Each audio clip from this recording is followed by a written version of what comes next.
Broadcasting live from the Business Radio X studios in Atlanta, Georgia, it's time for Atlanta Business Radio, spotlighting the city's best businesses and the people who lead them.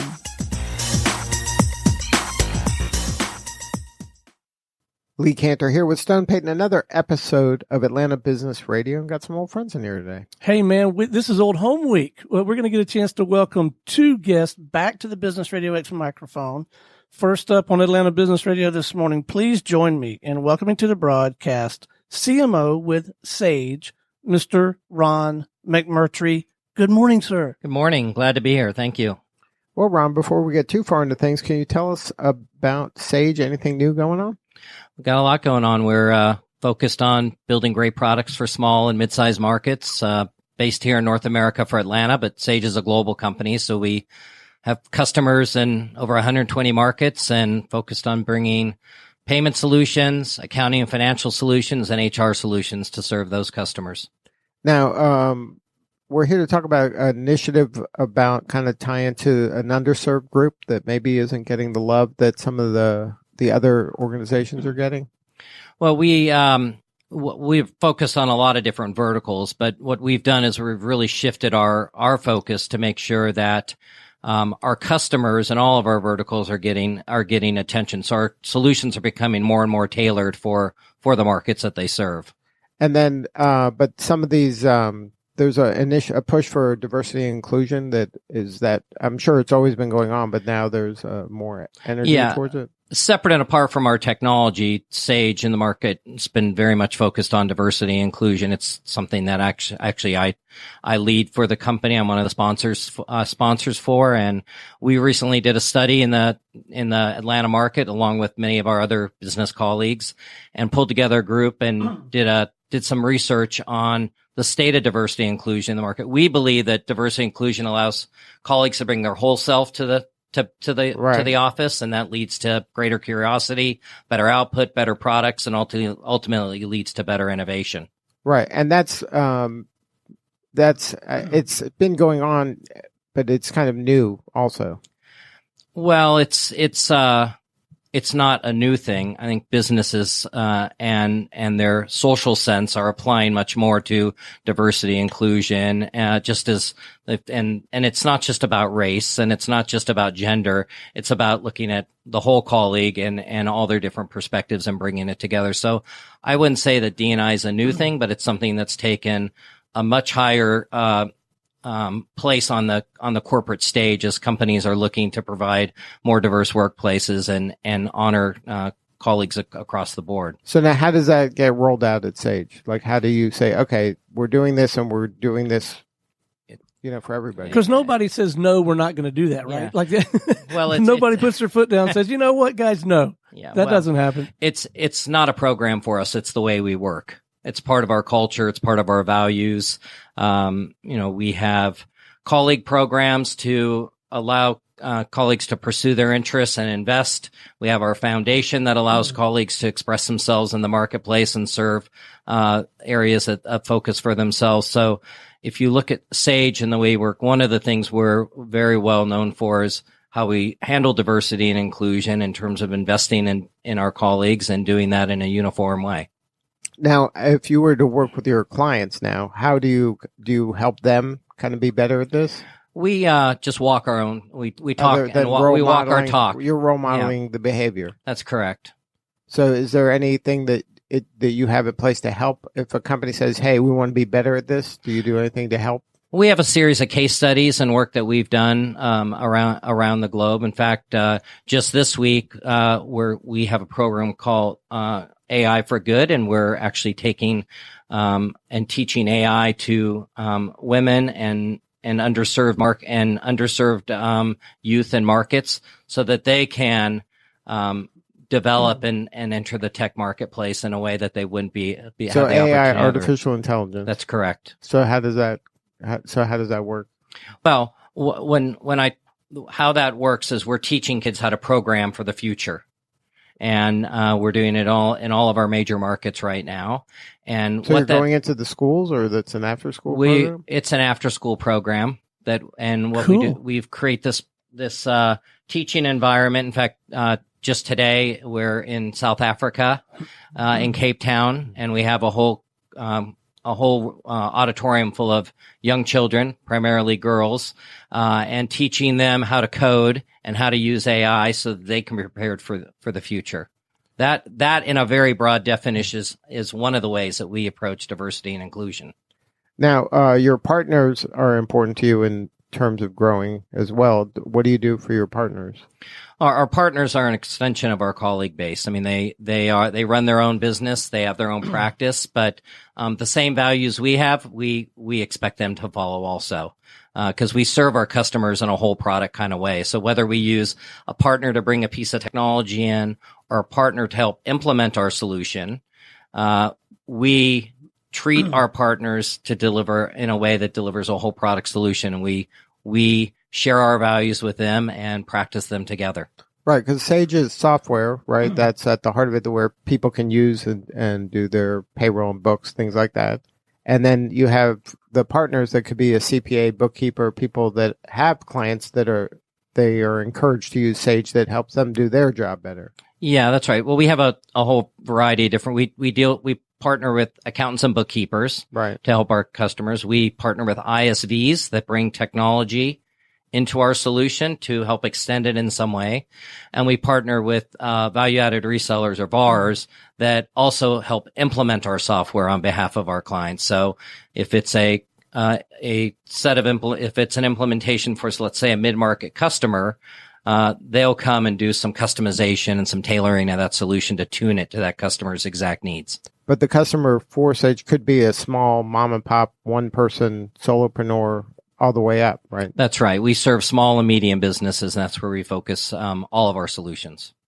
So early in the conversation, you said, look, for us, at Sage, diversity and inclusion, it's not a program. It's a value system. But I got to suspect, at least in some organizations, that's at least where they have to start, right? Is do something proactive and install a program. What advice, if any, do you have to offer leadership in companies that genuinely would like to graduate from program and move in the direction of value system? Yeah. Well, I think it starts with connecting with your colleagues. And what we've done is we've done a series of initiatives. We did this thing called the Big Conversation, which was an open chat for 3 days where colleagues from around the globe could express their views and share their opinions. And we use that input along with these things we call pulse surveys, which is really gauges the heartbeat of the organization. We use the data and information from that to help really structure our values. So our values are obviously company led, but they're rooted at the cause that our employees value also. So we bring together both colleagues and our overall company structure to make sure that, we're really walking the talk. Now, did anything come of that surprised you? Yeah, we blew up the system. It was it was actually an amazing outcome. And this partner we worked with said they have never seen so much traffic or so much engagement of any company our size in their years of doing this. And what it really showed is that we have a really engaged colleague base, and it's one that takes things that matter to them and they express it. And they also said that in many times colleagues come to these forums and they cite the problem. Our colleagues came and cited the solution, which was also so when you say cite the problem, they just kind of complain about yeah, or express their view. Yeah. And then when they come with the solution, they're like, but here's a better way. Here's a way of doing it. Here's a way we can serve our customers. I mean, Sage is all about serving our customers, and we believe we can serve them in a much better way through diversity and inclusion and through building great product. So I have a question on this innovation, just from a very practical standpoint. You do that. You start listening. What a fantastic idea.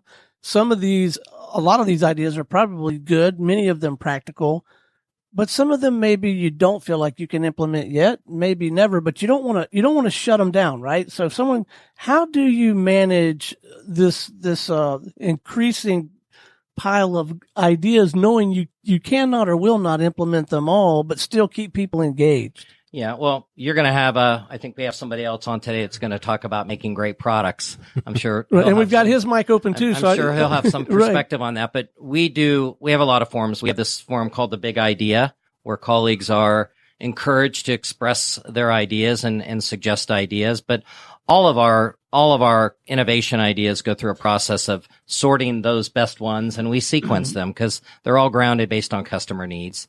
They're all grounded based on the market we're serving. And today we're in 23 markets, which equals several hundred customers that several hundred countries that roll into those markets. So, when things are grounded on customer need, the right priorities come out and they get sequenced. Now, how are you serving the Atlanta community since you're here? Yep. We're headquartered here, and the Atlanta community is a big part of what we're doing. We have partnerships with the universities. We have partnerships with TAG. We have partnerships with the chamber. And, we have well over 300 plus colleagues in this market between Lawrenceville and our Midtown location. And, this is where decisions get made of how we serve the U.S., but we have a very large client base here and a very large colleague base. Now, is there any kind of niches that you serve more than others, or it's kind of any business fits the bill for a Sage customer? When you in the small business marketplace, we really build our products for scale to serve a variety of a variety of customer needs, and those get tailored based on the various ISV solutions that get brought into them. Those are solutions that help extend the product to certain verticals.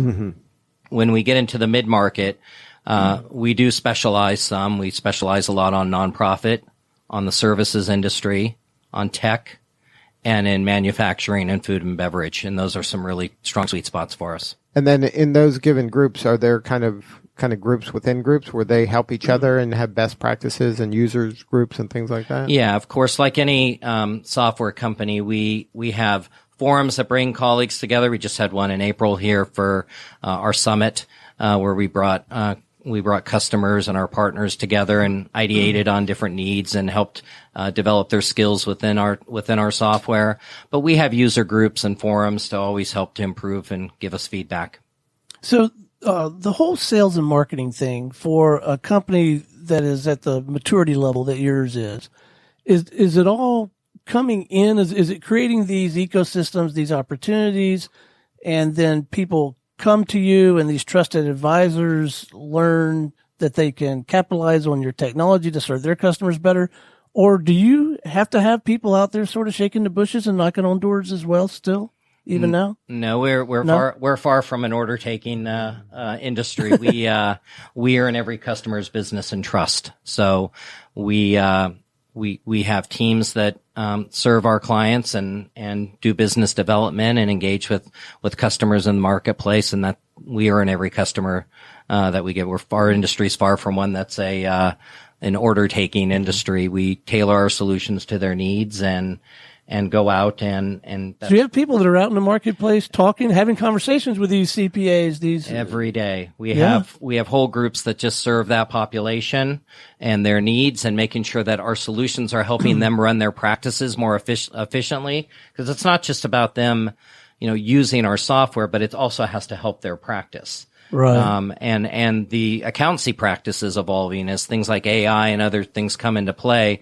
Accountancy practices are getting more into advisory services, not just closing the books. And we're working to evolve our capabilities in a way that helps them do that. So that goes well beyond the nuts and bolts of the software at that point, right? That's why you need a CMO. Yeah. Well, usability of the software is as much as the capabilities of it. So right, but if you're looking at holistically trying to help them grow their business, I mean, the software is a tool to help them grow their business, but you're looking, it seems to kind of have a higher impact than just give them a good tool. Well, the table stakes are having great applications that solve their needs and helps them be compliant and helps their business run. We believe true customer success is about helping customers grow their business, helping the people we sell to grow their practices, grow their business in a way that creates long-lasting relationships. So to do that those applications have to be very tailored and continue to evolve with how the business is evolving. And it has to be very relationship. This is about a relationship. It's not about just kind of plug and play and thank you, pay the subscription every month. Well, with over 3 million customers, we have to have those relationships, because in a subscription business, there's a constant expectation to be improving capabilities and serving this. You cannot, the word subscription is an active word in the first place. Right. It You gotta implies earn it it every implies month. a two-way relationship, and for all subscriptions we each have, when they're not serving us, we look. And for Sage, we feel the best way to do it is to continue to listen to our customers, serve them with the right kind of capabilities, help bring new things that will help them be more productive, and always ensure that they've got the right tools in place to be compliant. So now what's on your roadmap for next year? We continue to focus on simplifying and removing the admin burden from our customers and our software To make it just as easy and seamless as possible? So like just recently, we did an acquisition, and the company's name is Auto Entry, and that is about ingesting receipts into the general ledger automatically. So think of all that entry that customers do today. If you can ingest that information and put that automatically in your general ledger, the productivity gains and the accuracy that comes with that. So it's those types of things that we're looking at to just automate, drive more automation into our software, more intelligence that helps free up time for our customers. What about in Atlanta? Are there any events coming up? We'll have our summits here in the start. We're wrapping up our fiscal year today, actually, and we'll be launching our whole calendar of a program shortly. And if somebody wanted to learn more, what's the best point of entry? Sage.com. Well, thanks so much for coming back and keeping us posted on what you're doing, man, and keep up the good work. Yeah, appreciate it. It's always a great dialogue. Yeah. Hey, stay with us. We're going to visit with one more guest this morning. Good deal. All right, Lee, you ready for this one? I am. Okay, please join me in welcoming back to the Business Radio X microphone, founder and president with 9 Labs, Mr. J. Cornelius. Good morning, sir. Good morning. Always a pleasure. Thanks for having me back. Yes, sir. What'd you learn in that last segment, man? Well, it confirmed more than I learned, is that Sage is doing things right. I've known a few people who have worked there over the years, and they always seem to have a good pulse on what their customers need. And I think to build on some of that conversation, if I may, you were asking questions about what do you do to keep customers engaged, and like how do you reach out, and how do you make sure that you're doing the right thing. And one of the things that kind of got said but didn't get said as clearly as I want to bring it up is there's a difference between creating software features and creating software value. And the way that we think about that is in measuring features and benefits. Features are things like ingesting all of your receipts so you don't have to type it in. The benefit of that is more time back in your day or more focus to do something else. And so anytime you can do that with a product, you're creating value for the customer.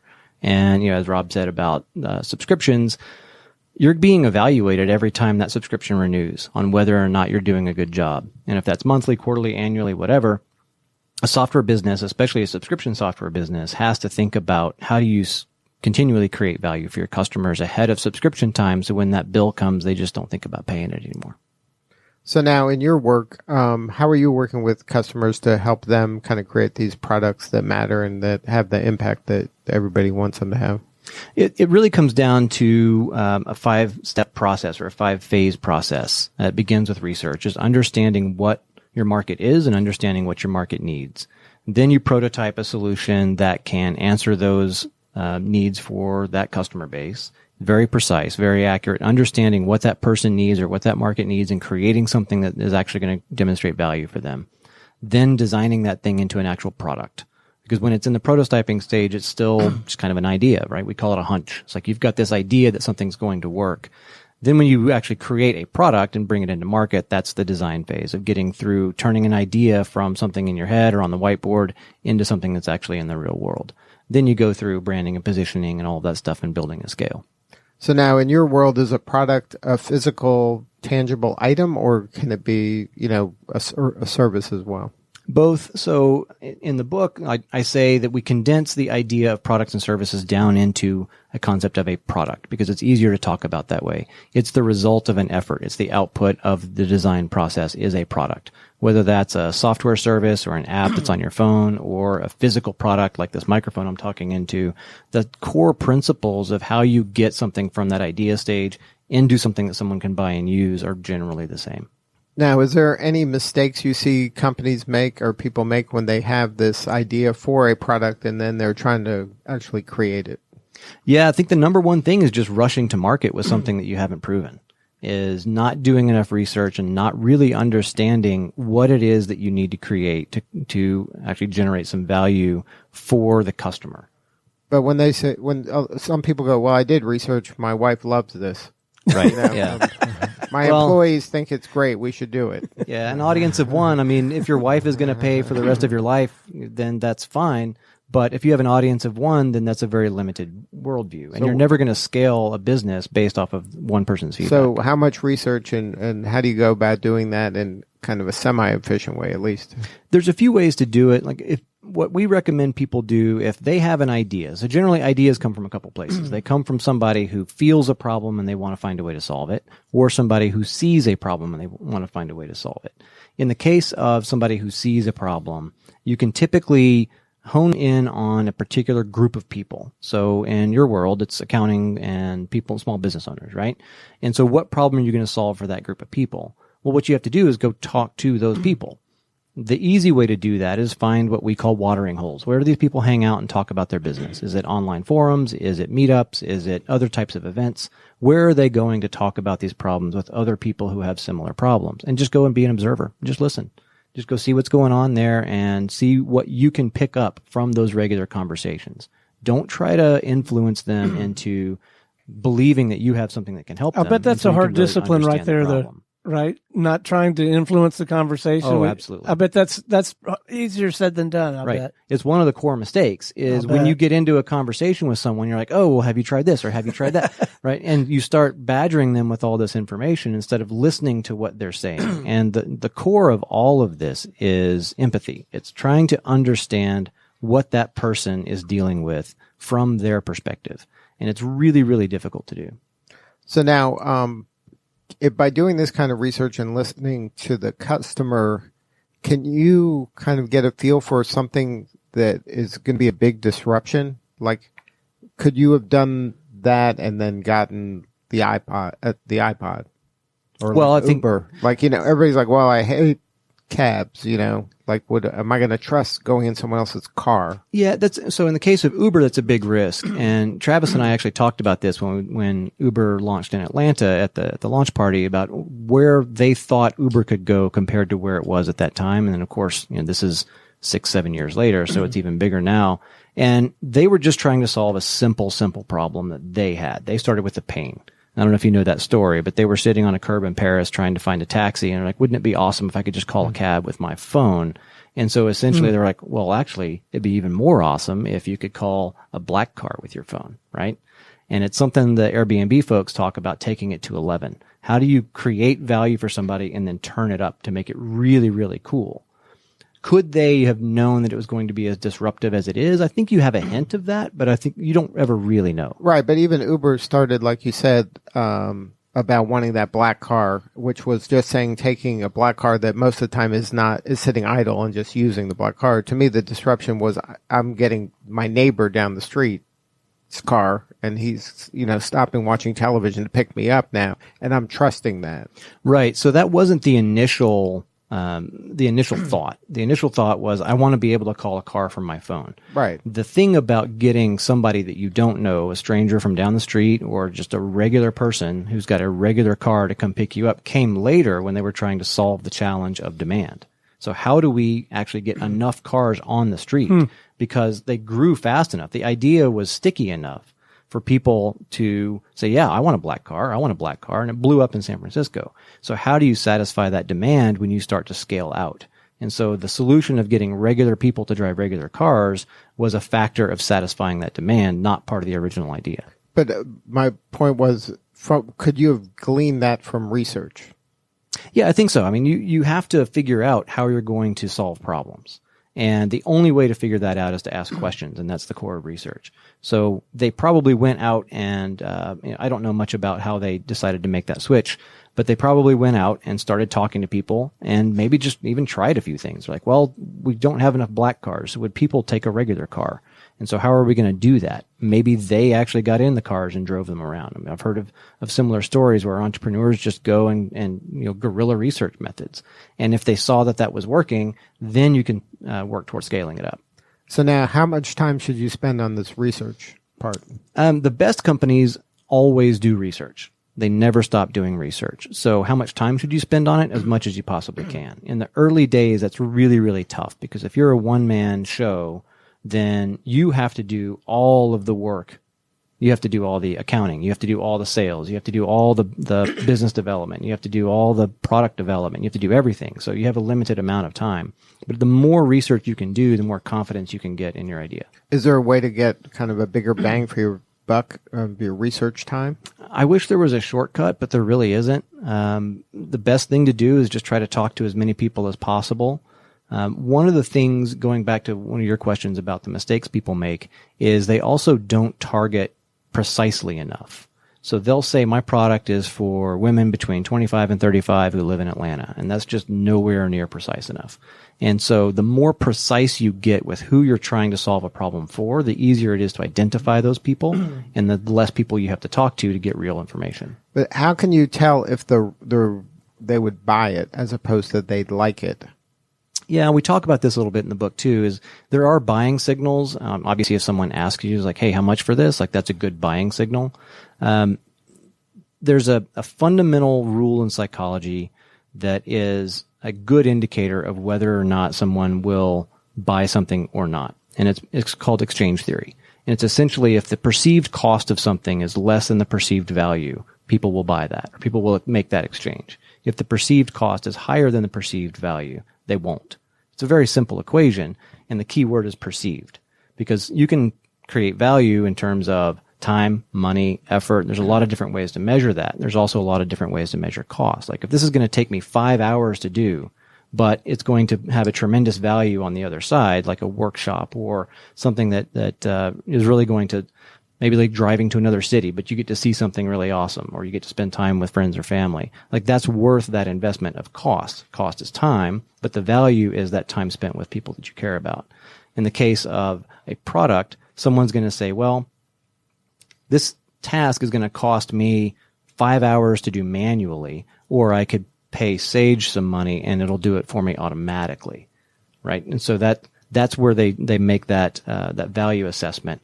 And so if you can demonstrate, and this is what's called value propositions, if you can demonstrate a good value proposition by really understanding somebody's needs, and you can articulate that we know that you are frustrated because you can't accomplish this task fast enough.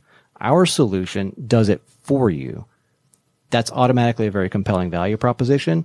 And so the chance of them buying that is exponentially increased.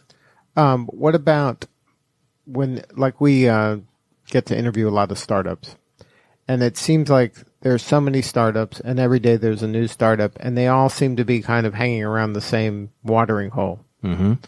How do you kind of differentiate yourself in a meaningful way to stand out and to make margins that can allow you to succeed rather than kind of get into a price war? Yeah, a thing I see a lot of startup founders struggle with is getting caught up in entrepreneurography, is just like getting caught up in the scene of being a startup person. Right. That's not super helpful. Like it's always good to hang out with people who have the similar problems as you, because you can, one, know that you're not the only one who's crazy in doing this. But more startup founders need to go out and spend time with their customers and spend time building a product that people will actually use.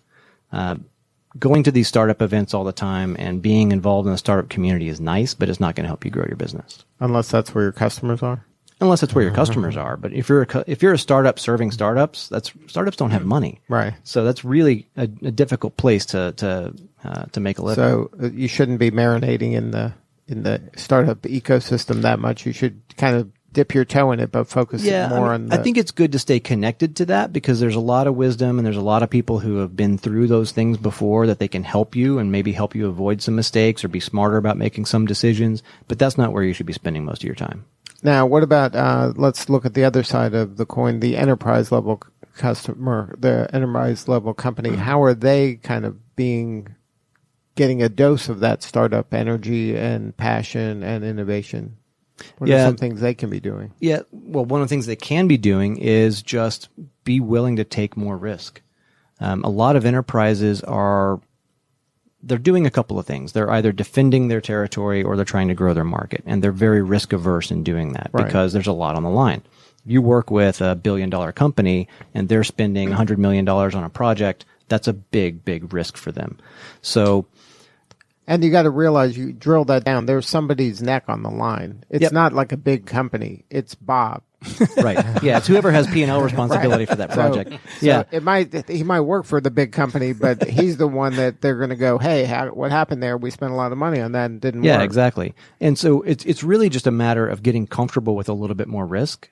A lot of companies give the window dressing of innovation. They'll set up like an innovation lab somewhere, or they'll have some projects that are kind of off on the side, but they're still constrained in some way, right? It might be budget, it might be resources in some other way.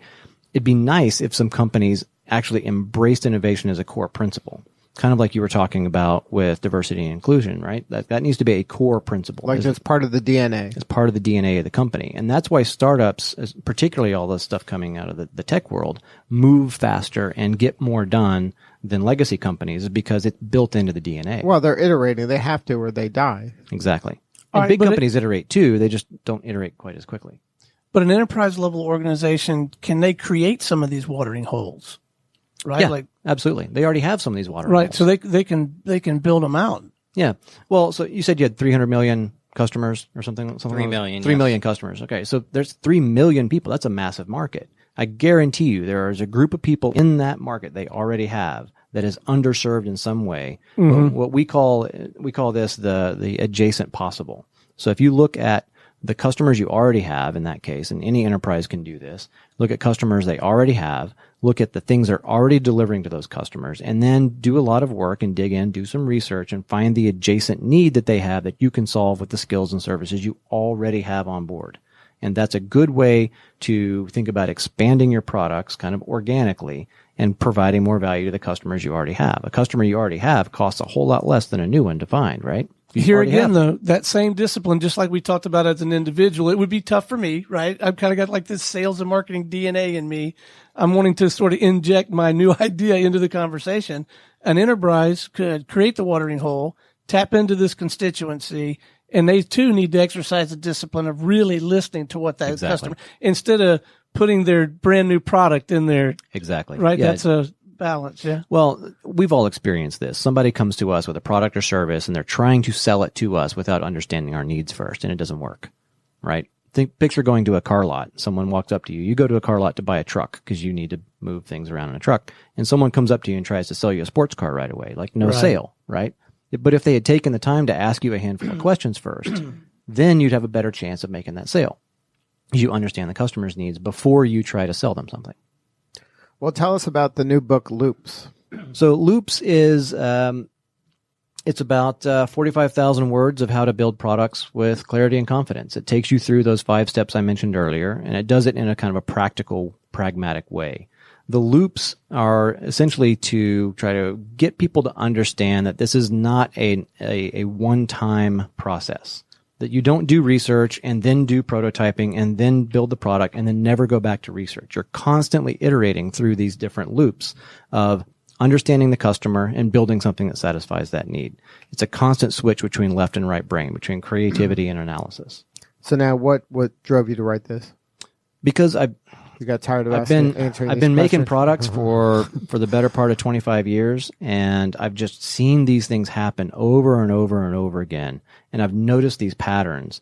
And this is a lot of the stuff that we help our customers with and our clients with, is getting through this initial how do we build something people want phase. And so it felt like it was the right time to put it all down on paper so that we could say, look, here's a reference you can use. Here's something that you can use day to day as a good guide for how to manage this process. And it just felt like we answered these questions enough, and we answered them the same way often enough that it was just time to write it down. So now in the products that you've worked with over the years, is there any product that stands out on one that you're like, man, that one was great. We made really a big impact, a lot more than I anticipated? I wouldn't say there's any one standout, but the one that often comes up in conversation is going back to the late 90s when we started making software for websites. The thing that I think was the most impactful was seeing other people with their ideas and put their ideas online, whether that be for a business or for a community or for whatever, selling their art, whatever it might be.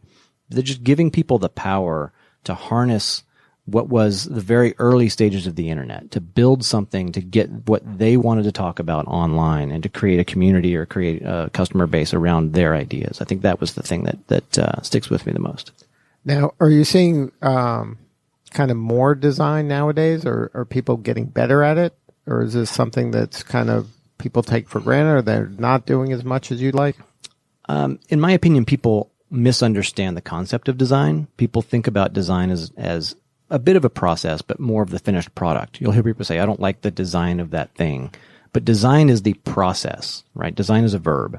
And as a conversation that I had on Twitter last week, I think it's both a noun and a verb. That's true. But we need to be focusing more about the verb part of design, is that it's a process of getting ideas out of your head and into the real world. Are people getting better at it? I think people are understanding it better. But there's always going to be someone who doesn't do it well, and there's always going to be someone who does it exceptionally well. And then what are some examples of people or companies that do it exceptionally well?